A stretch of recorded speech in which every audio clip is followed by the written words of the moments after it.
In the 50 years between 1915 and 1965, Los Angeles City Schools possessed the best high school track and field competition in the nation.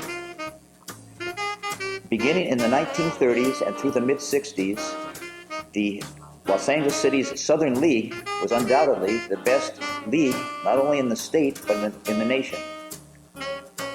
For example, of the 40 state meets that the city was allowed to compete in during that time, the city won 25 of them, and Southern League schools alone won 15. And during that period, the Jefferson High Democrats were the best team in the Southern League. However, the 1950 Jefferson High School team was undoubtedly the best team of all.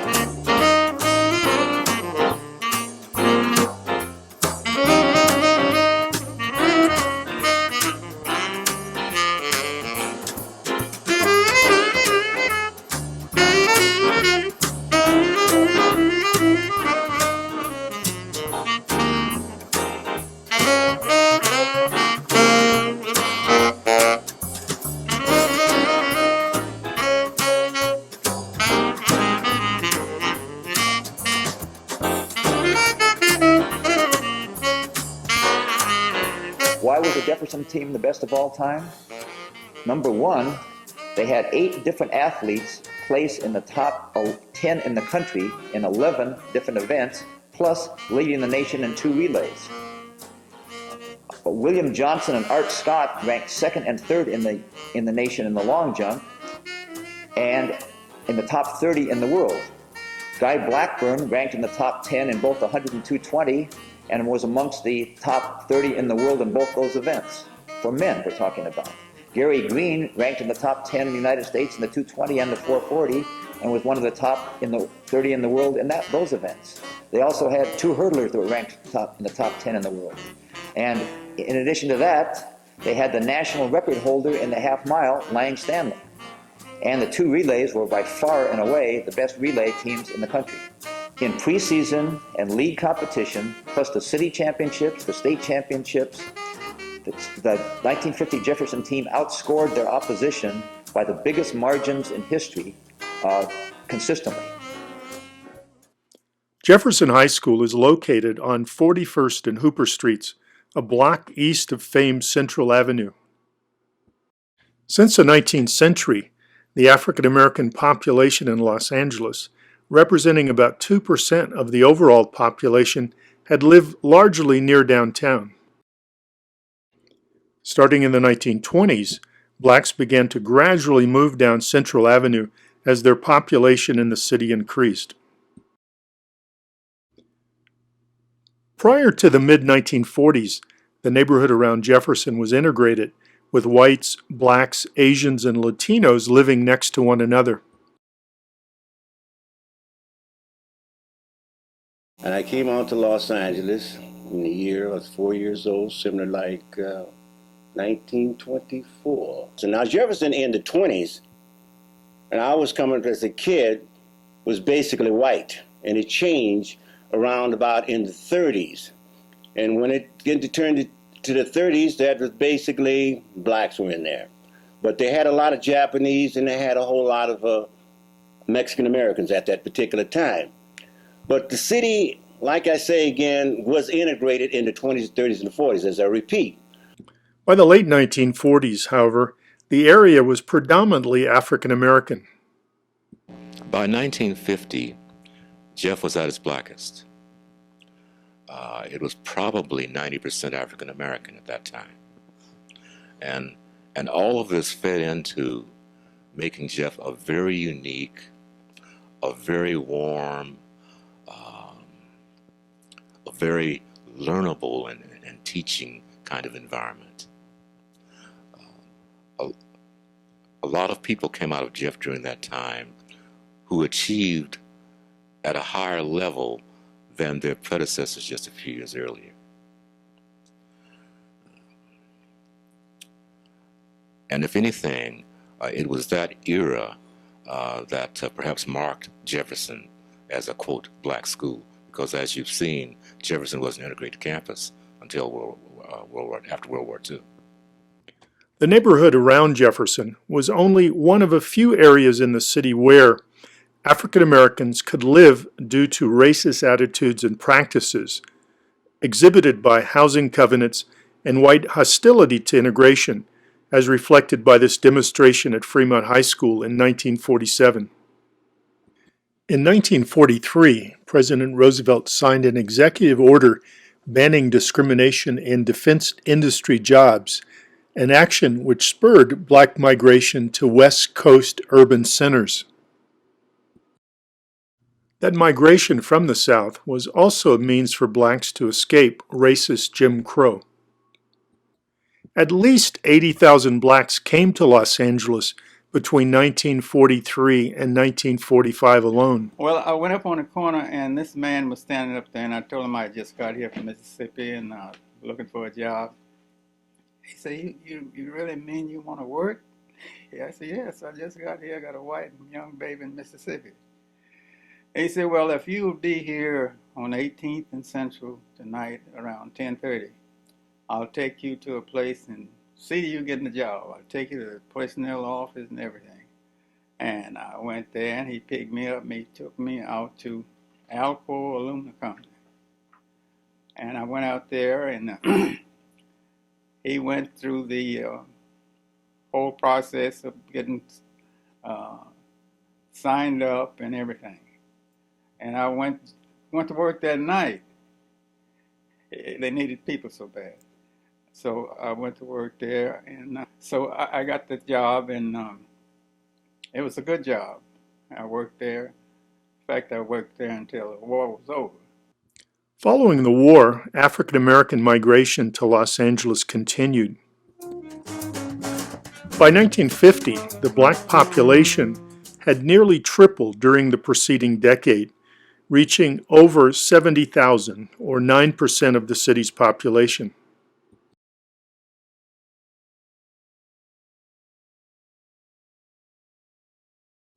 Moreover, into the 1950s, there was a strong sense of community in the neighborhood around Jefferson High. It was just like you integrating into a community of people that you didn't know, but they was from the South. You couldn't find a apartment hardly. You had to share a room, and so I guess that probably had something to do with it. Everybody more or less depended on the other one. It wasn't necessarily track itself that made Jeff stand out. It really was the way of life and the feeling of community that existed in the community and on the campus of Jefferson High School. Jefferson was our home, just as the community was our home. And pride in being at Jeff, pride in being African American were one and the same at Jeff. It's been said that Jefferson was at its athletic zenith in the early 1950s, and indeed, along with track, we won championships in football and basketball. The center of the neighborhood around Jefferson was Central Avenue, a street which provided commerce, professional services, eating establishments, and rich culture.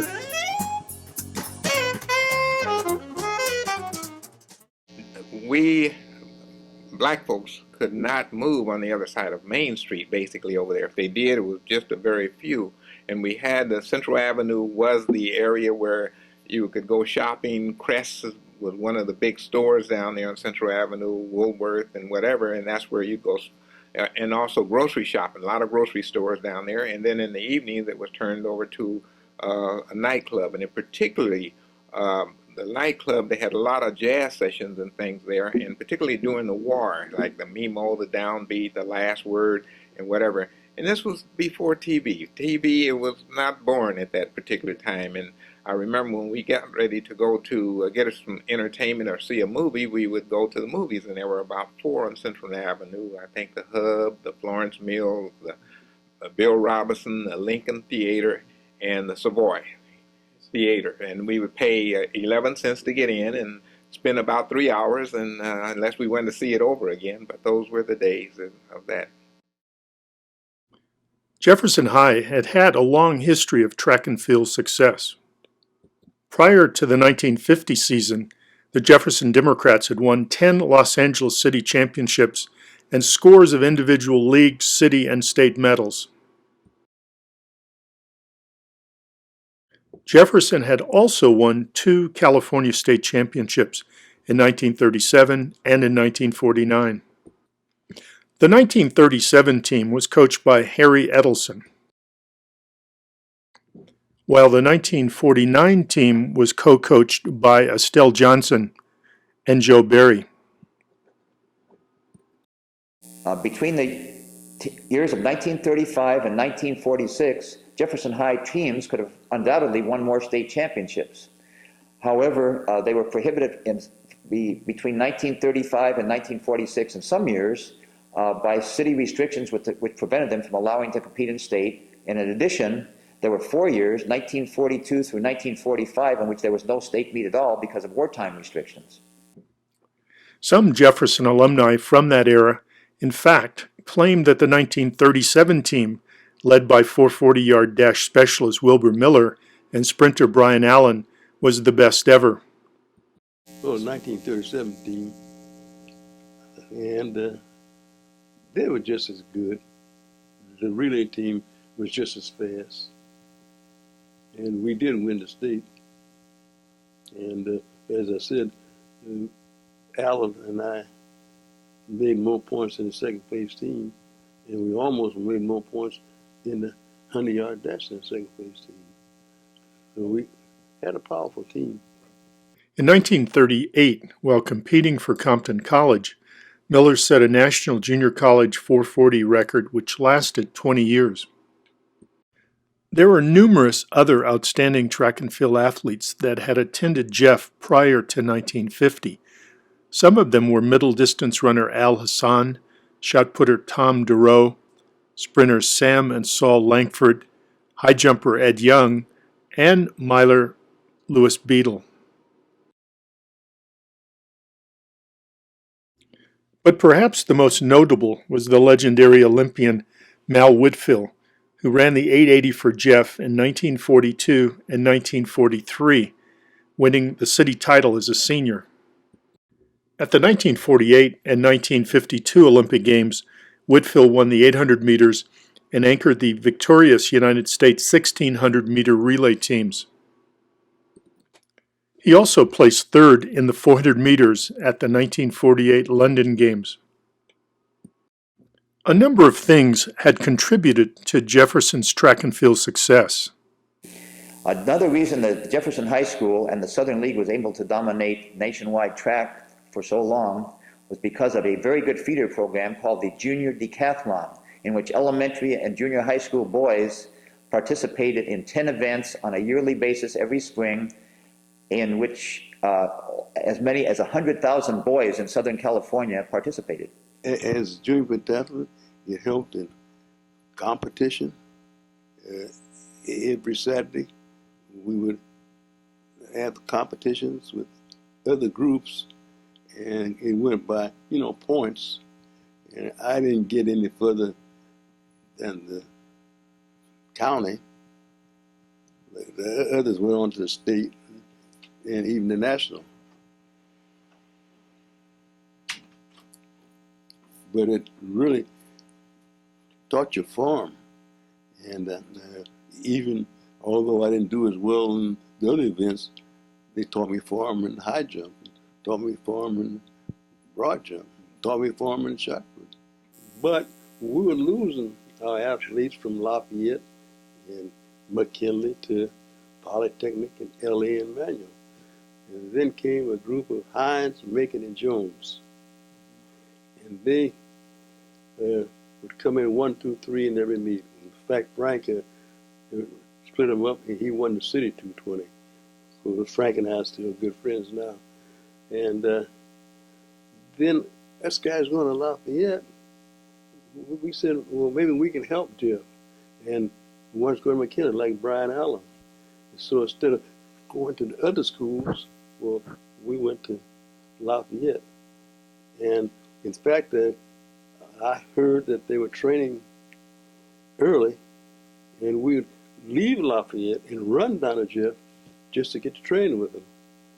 And So when you were in junior high, you guys yeah, were training at yeah. Jeff. And so the last day of I had won the 75-yard dash, which was a training race, and Harry Ellison came to me and wanted to know my name and grade. So I told him I was still in Lafayette. So he said, well, make sure you come to Jeff. And then Alan came, and from then they started coming to Jeff. I was born and raised in Los Angeles on the east side, a few blocks from Jefferson High School. Indeed, the Jefferson tradition found its way down into the lower grades, into the elementary schools, into the junior high schools. We all knew and hoped that someday we'd be a Jeff, and if we were lucky, we might be able to run track for Jeff. At the junior high school I went to, Carver Junior High, track was just one of the several sports that we participated in. And at the end of the track year, there was a school-wide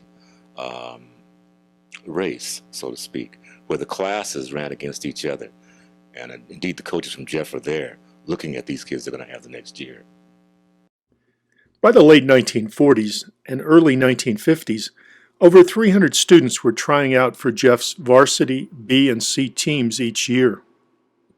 And so when Coach Johnson and Coach Barry came onto the scene, the expectations were there, but both Johnson and Barry have so much enthusiasm and talent that they were able to gather a number of athletes. And the big thing in high school track and field is you've got to have numbers, and you can't run a high school track program with 35 or 40 kids. You've got to have for your freshman, sophomore, and your varsity teams, you've got to have at least 100 and 125, because most kids don't know what they can do in track. They know they can play football. They know they can play basketball or the other team sports, but the average kid doesn't know he can run. Usually the fastest kids are well known from elementary school on up, but your shot putters, your other field events, and your distance people, it takes just testing and trial and error and getting the numbers out there to find out who can do what. And once they find out, then they fall into it. Jefferson's co-head coaches, Estelle Johnson and Joe Barry, had high expectations for the 1950 season. This was in light of the state championship Jeff had won the year before, and the wealth of returning talent, along with the addition of several outstanding new prospects.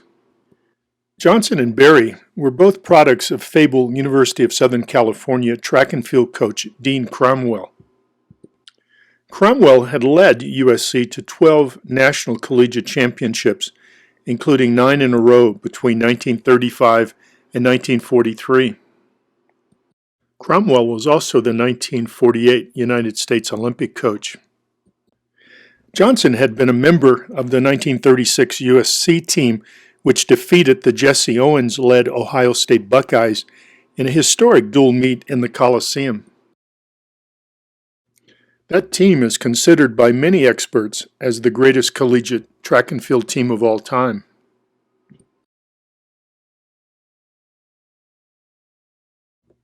Johnson had placed second in the AAU 440-yard hurdles in 1935 and was an alternate to the 1936 Olympic team.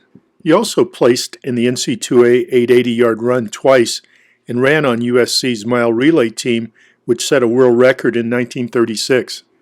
Barry had been a successful hurdler at Los Angeles High School and was a member of the 1943 USC relay team. In the late 1930s, Coach Johnson began coaching at Jefferson, and after serving in the Navy during World War II, returned to Jeff in 1946.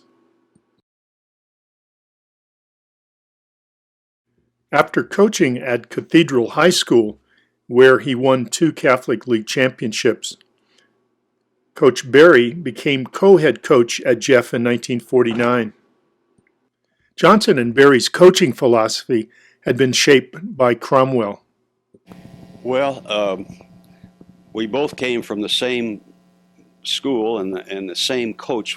So we had the same background, and we used our whole schedule of workouts were basically all the same. That Dean Cromwell, he wrote a great book back in about 36, one of the first track training books, and Estel and I used to pass it around to the boys. I made a lot of copies of it. And as a result, we were just duplicating. We had that spirit. And I can't think of the other coach's name, but the coach was back there in the early 40s, late 30s at Jefferson High School.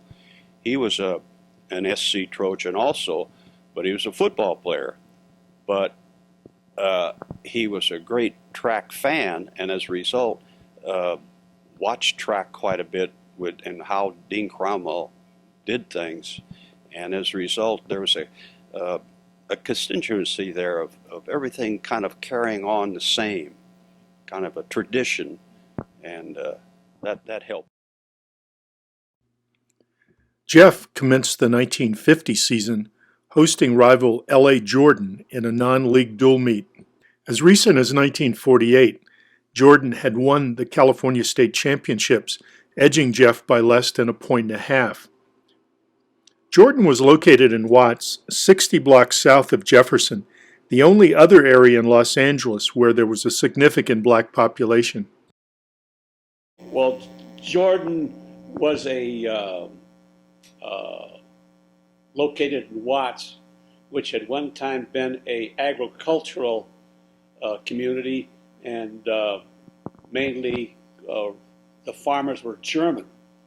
And then the blacks moved in from the south and took over the farming and took over the 103rd Street where the shops and your markets and theater and stores, retail stores were located.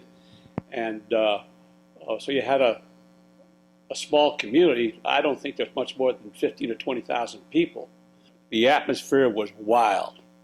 The community would be there, the kids would be there, both from Jordan and Jeff, and a lot of good-natured razzing back and forth about who was going to win.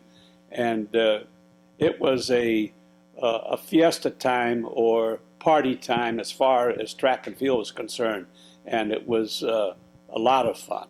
The rivalry with Jordan was vicious. It was a heck of a rivalry. We prepared for that meet like no other. And I'm sure they were doing the same thing. And the crowds, you couldn't get in. You couldn't get in. Both stands on each side of the track were filled. And some were standing around the track. And the neighborhood was even interested. The media would come in. And it was just something to behold. And the alumni, the older fellows that's working at the post office down there, they had achieved those records in the earlier day. And they asked us to keep the records there, keep the trophy there at Jeff. In other words, you better keep it there. Yeah, we had fun in those days. Jefferson defeated Jordan 81 3/5 to 21 2/5, setting the tone for the rest of the dual meet season. The highlight of the Jordan dual meet, as it was at most LA City meets since 1913, was the 8-man mile relay. I don't think we were even that close, but Jeff's team probably was below 3 minutes, and any team that could run 3-3 or 3-4 in those days on a dirt track was something else. And I believe Jeff at that particular time even gotten down to around 2:56. I'm not sure, but with Blackburn and Green and all those other spinners that they had, it was just a runaway that they would just win by some of their meets. They win by 100 and 150 yards, and we had a good 8-man mile relay team, but nothing could compare to what Jeff had. LA City was the only district in the country which conducted the 8-man mile. This was because of the tremendous sprint depth that existed at many Los Angeles public high schools. In fact, the talent pool at Jeff was so deep that runoffs had to be held on Wednesday to see who would fill the last 2 or 3 spots that week. Oh, that was the hardest thing, because there were always at least 10 or 12 that should be running the relay, and we only had 8 spots. And we'd have 6 boys that would be always, we knew they were going to be there. But the other 2 spots, there were 4 guys there. And we'd had runoffs every Wednesday. And it would change back and forth a little bit, but not a great deal. But How was the tension? I would imagine those runoffs were probably more tense-ridden than the meet itself. Right. At times I used to say, hey, is this right or not? But how could you control it? But everybody, all the bees, we all stayed on the field until practice was over. So we had a lot of bodies out there. And when the runoff started, which was usually about late, like 4:30, and most of everybody was still, they were through doing all the B's and C's were through, but they'd wait and they'd sit up in the stands, and it was like a track meet. No. And of course they had their own buddy that they were pulling for, so there'd always be a little cheering section on the side somewhere.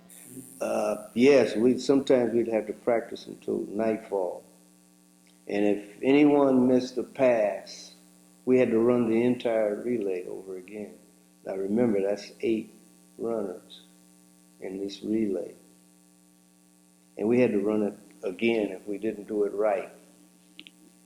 Now, were there people in the stands that came out to watch the runoffs? Yes, there were people in the stands watching the runoff. Until it got dark sometime. We'd always have a message where we'd jump on his back, and the coach would say, well, you still have to run it again. We'd rest up and then run it again. So in some ways the runoff was like a meet then, huh? Well, yeah, but it was more like a workout. Coming from the coach's standpoint, it was a workout too. In other words, he wanted us the best he could be. Now, for your talent and say Gary Green, were you guys guaranteed to be on the team, or was there questions every week whether you were going to be on the team? No, there was no question about Gary and myself, and a few other guys too. They were pretty consistent, very consistent. We didn't have that problem. Jefferson then proceeded to march through the Southern League dual meet schedule.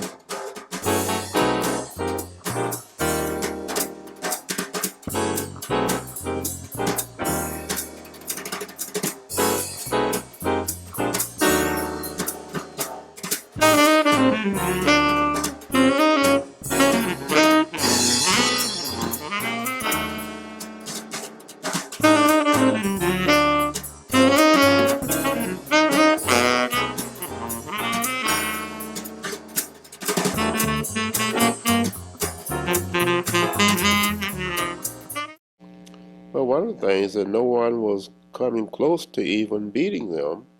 It wasn't one of those things where it was the score was, the meet was determined at the last event. It was determined way back, in 1/3 of the meet. They had enough points that they had to have 55 points. 55 points was a winner. Once you get 55 points, the rest of it is, icing on the cake. Did you go for the kill, or you Oh no, that was just there was nothing. No, in fact, we never even mentioned how many points we're going to try to get, or we're just going to try to do our best. And the unbelievable thing, I think, what helped us that so many times in these events there'd be 2 Jeff boys. No other school ever had 2. sometimes 3, and in all the events. And as a result, it was a little bit overwhelming when we'd line up. They finally set a rule you couldn't do that. We lined up for the 660 in the B division one time, and here were 4 Jeff guys. And after that, they set a rule you couldn't have 4. You could only have 3 from the same school. And those boys took 1, 2, 3 that meet.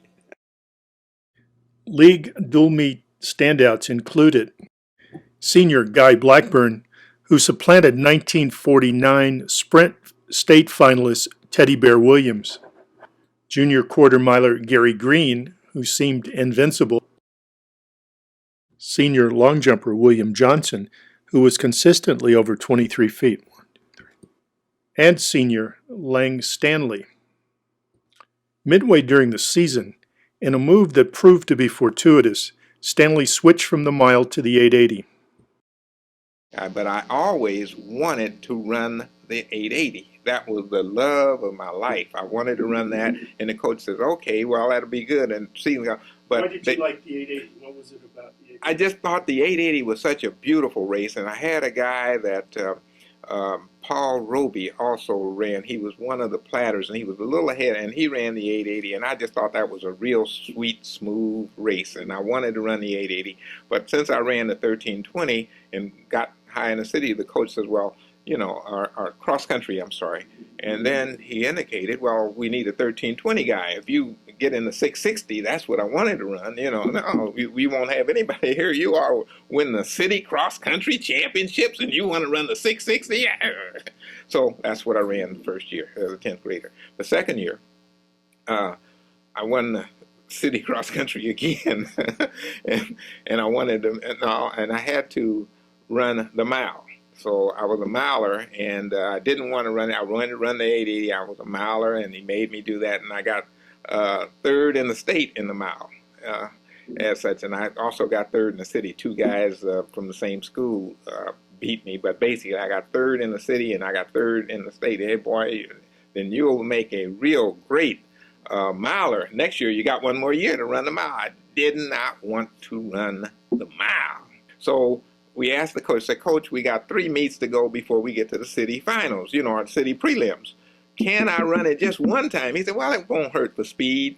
So the guys over there at Jeff, you know, we talked, and we had nickels and dimes. We started betting on who would do things. So I guess I'd be pro if the people had.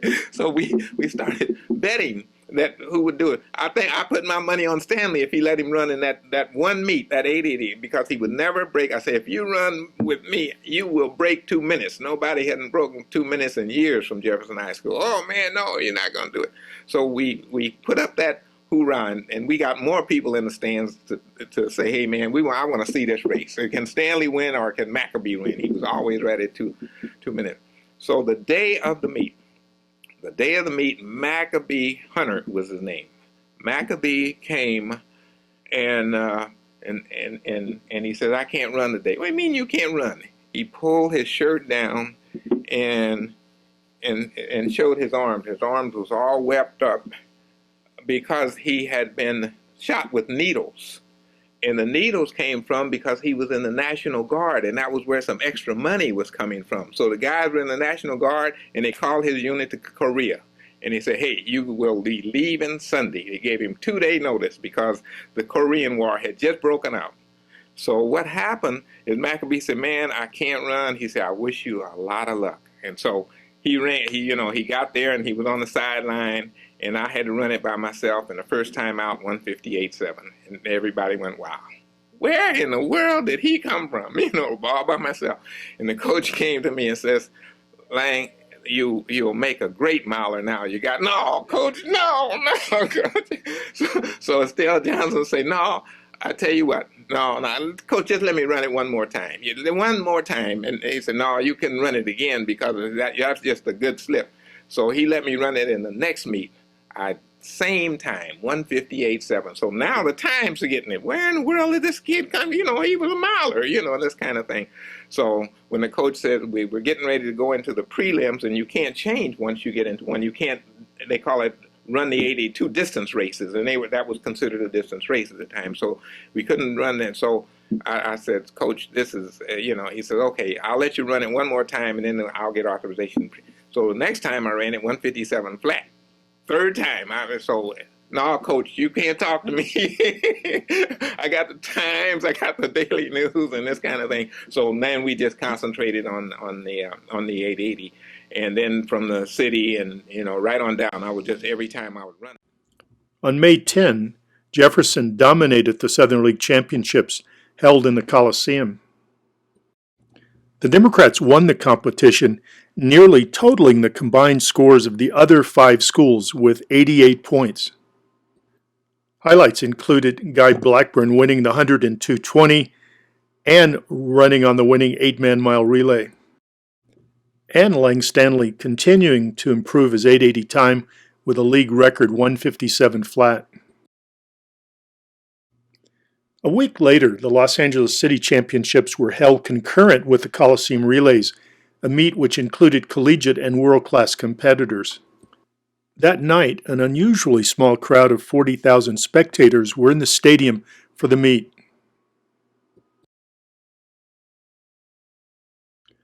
Those in attendance, however, were in store for a treat. The Democrats scored an amazing 111 points based on a 10-8-6-4-2-1 system while winning 6 events. In fact, Jefferson outscored the next 5 schools combined. Announcer Dick Nash describes the action from the LA City Championships that night. Arthur Scott of Jefferson, second. And the champ, William Johnson of Jefferson.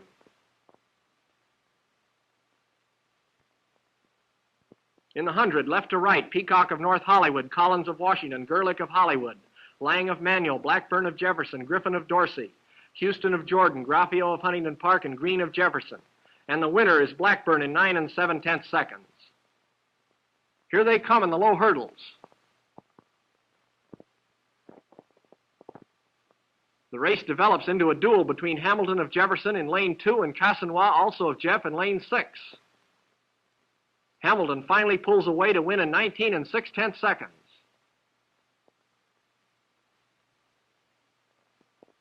And now for the 440-yard dash. That's Spiegel of LA High on the pole. But it's Gary Green of Jefferson who pulls out in front and breaks for the pole with a burst of speed.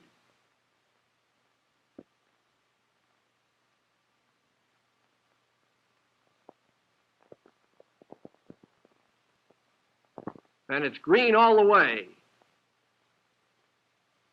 His winning time is 48 6/10 seconds. He's followed over the line by Griffin of Dorsey, Spear of Poly, Manharris of Garfield, DeBoer of Southgate, and Corbato of University. Green into the tape. Now for the 220-yard dash with a very fast field. Again, it's Guy Blackburn of Jefferson, the 100 champion, who comes through. His time is 21 7/10 seconds.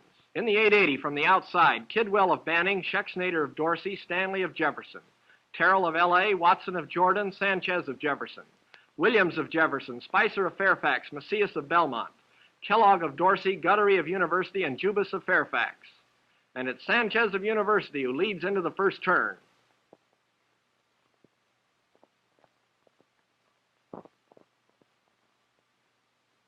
One more lap to go. And now Lang Stanley, new national record holder, takes the lead for Jefferson. Into the stretch he comes, and he wins in 1 minute 56 1/10 seconds. Stanley is followed by Watson, Schexnayder, Terrell, Macias, and Sanchez.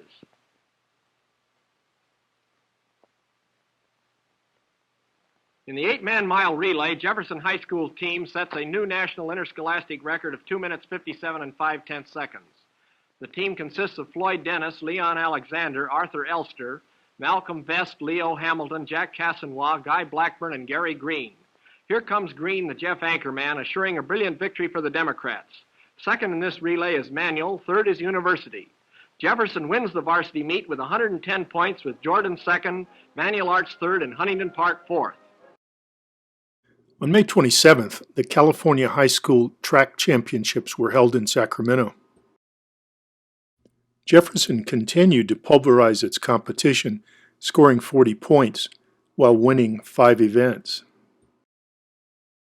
This was the most points ever scored in the California State Meet, and no team had ever won 5 events. L.A. Jordan placed third with 12 points. In the 100, Gary Green upset teammate Guy Blackburn, while Blackburn took second. It was close. It was close, but they gave it to him.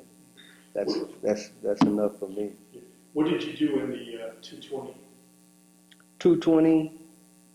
Oh, I got a good start. The reason is Coach Johnson, first time he ever gave me instructions before a race, came down on the field, and he said, "Guy, I want you to run the 220 like it's the end of the." He said, "Run it like you're going to end the race at 35 yards, and 35-yard dash." And he said, "We'll see what happens." And exactly what he predicted. I got off the blocks real good. Stayed out in front all the way. They couldn't catch me at the end. Green also placed second in the 440. William Johnson won the long jump. And Jefferson won the 880-yard relay with a time of 1:28.6. The team of Floyd Dennis, Leo Hamilton, Blackburn, and Green had also established a national leading 1:28.4 in qualifying for the state meet earlier in the week. However, the big highlight for Jeff was Lang Stanley setting a national high school record in the 880-yard run with 1:53.9, breaking a 17-year-old record. Yeah, it was at the state meet. And what happened when I won the city, we had the one race to go, and so the coach was on my side now because he was also a half miler at SC. So he started training me, and we start working on the half mile. And he says, "Hey, you got one. You want to get that state record?" And one state record was 1:54.4 at the time, and it's this last meet to go in Sacramento. And I say, "Hey, I am gonna do what I basically can." And so, boom, the gun went off, and I said, "Boy, I sure wanted to get that state meeting." So when I finished, you know how you tired and you kneel down, and one of the starters came over, the timers came over to me. "Stanley, oh, I'm so proud. Look, not only did you break the state record, you broke the national high school record." Oh, man. Tears flowed down my eyes. And it did that because my mother would come to the track meets and wanted me to be the best, this little old skinny kid, and she died about 3 months before that race. Woo! Looked up, went straight to the shower, and stayed there for a half hour. Stayed there for a half hour because she'd come and say, "Hey, well, I don't care what you do, but be the best." The Estelle Johnson, Joe Barry coached Jeff High, also won the 1951 and 1952 state championships, winning 4 titles in a row. Those teams did not have quite the individual dominance of the 1950 team, but did possess depth and balance. Key contributors to those teams included Odie Rhodes, who placed second in the pole vault in 1951, and Laverne Smith, who placed second in the high jump in 1952. In 1953, Jefferson failed to win the state meet, placing third behind Southern League rival Manual Arts. The 5 years at Jefferson High School is like the one big moment. One isn't any better than the other. When it finally came to not an end, but when we finally didn't win the state championship there the last time, we kind of sat down and said, well, it's not an end of an era, but it's been a great run. And we just had a lot of fun.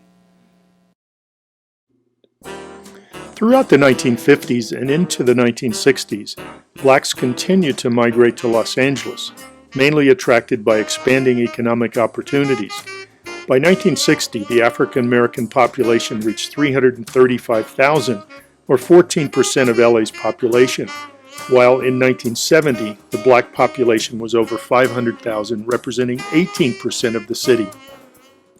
The basis of the burgeoning prosperity of a significant proportion of the black community was industrial employment. And this is very much part of the industrial history of Los Angeles. African Americans working in auto plants, African Americans working in rubber tire plants. These are important jobs for blacks. The same could be said for expanding employment opportunities in the public sector, the post office, for example, county government. Of course, you can sort of foresee the problem here, which is that the very basis of this boom in African American prosperity, these are the very jobs that will be disappearing by the 1970s. Moreover, starting in the 1950s, some blacks began to move out of the Central Avenue Watts areas into the suburbs, spurred by legal protections and political militancy.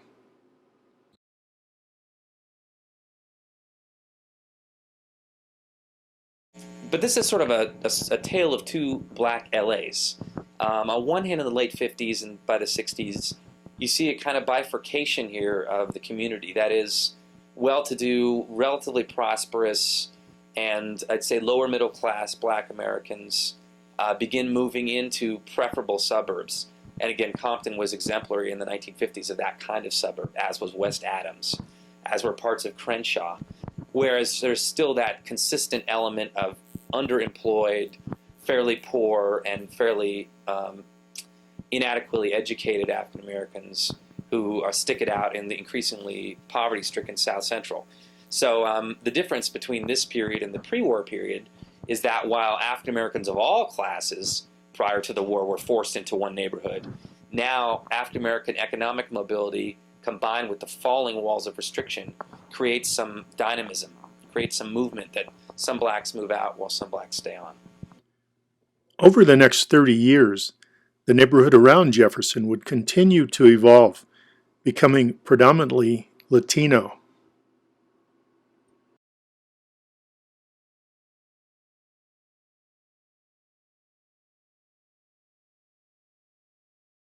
Coach Berry transferred to Los Angeles Wilson High School in 1954 and then moved to Southern League rival Washington in 1958. The following year, Bill Potoff joined him as co-head coach there. Still at Jefferson, in 1956, Estelle Johnson coached another outstanding team, which once again won the state meet held in Chico that year. That team, led by Willie Wright, also won 5 events while setting a national record in the 880-yard relay with a spectacular 125.9. White won the 100-yard dash and the low hurdles while running the second leg on the relay. Other members of the team were Henry Phillips, Terry Randall, and Joe Batten. Oscar Bean won the long jump with 24.9, and versatile Curtis Chappell tied for first in the high jump and fifth in the pole vault. I think the 56 team just had a rounded volume of athletes, like the long jump. Like at the long jump, you had the pole vault, you had the high jump, you had the hurdles. You had people. The only thing we didn't have somebody in was a mile or something, that kind of thing. But I think overall, I think it was just the group as a whole that made it something. I mean, just that drive. And if I compare it to the other teams, I read about a lot. I mean, after a while, I read and heard. And I think that all the teams were pretty much comparable. And they all live up to that tradition that was laid down.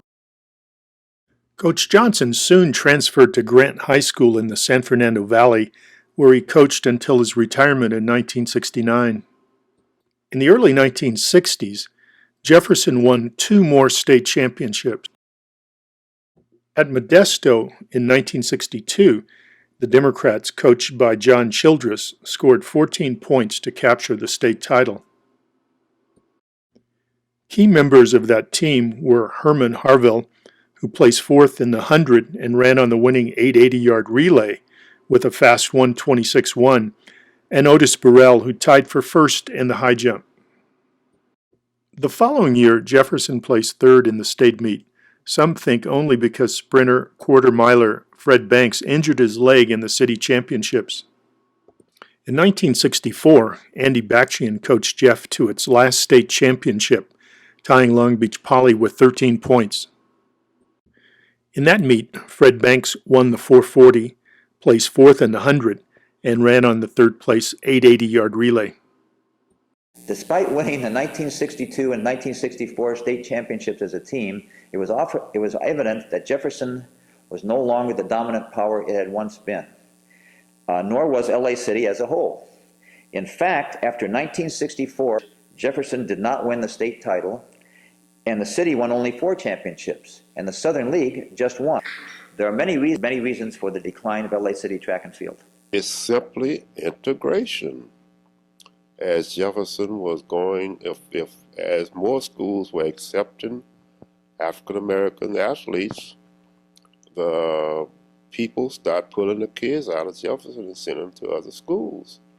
Send them to Fremont, Washington, Manulars, LA, and all those schools. Demographics is one, but the real reason why it changed in the sport is that kids started moving. It was during the time of affirmative action. People got better jobs, they bought better houses, they moved to better neighborhoods, and they took their kids with them.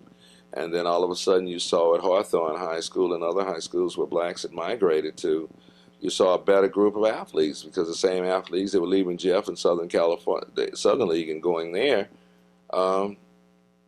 was the same athletes. They had just gotten, the parents had progressed a little and they moved out. Of other situations, I mean, the demographics changed.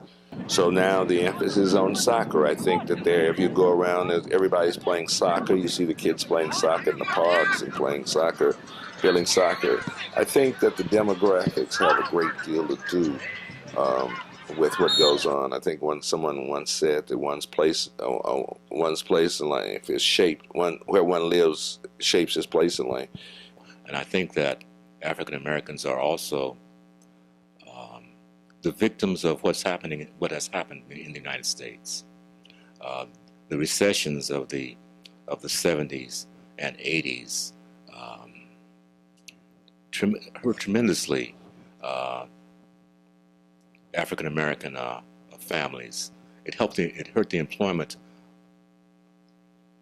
of African American men, which in turn lessened the authority of men in the family, which in turn allowed some young boys to grow up without that kind of influence. So what has happened at Jefferson High School has run hand in hand with what has been happening in society.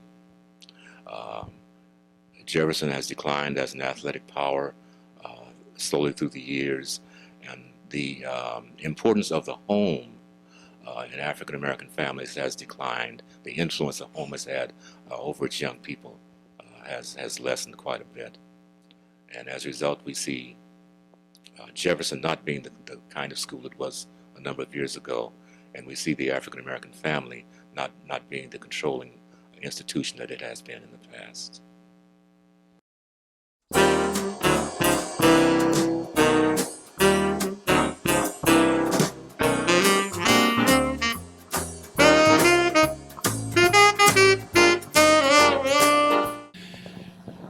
Yes, Esther and I were just fortunate to be it happened at a time when that everything made us look pretty good, because we had a lot of good kids, but they worked hard and we had a little bit of luck.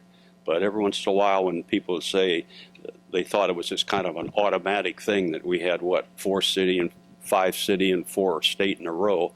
And somebody asked me over at Helms Hall one time, well, what do you guys do? How do you do it? You know, and I said, hey, it's a lot of outstanding athletes. We're very fortunate to have such a group at one school, but believe you me, it's a lot of hard work and a little bit of luck too. And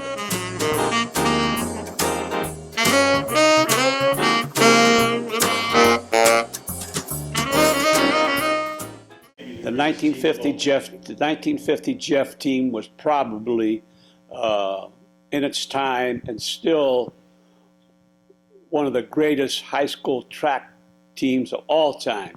They just stormed through the competition in the city, and if I remember correctly, they scored over 140 points in the city meet, whereas now the city meet is won with 35 or 40 points, and they won the state meet, and it was the old scoring. I believe they were in the mid 40s as far as the state meet was concerned.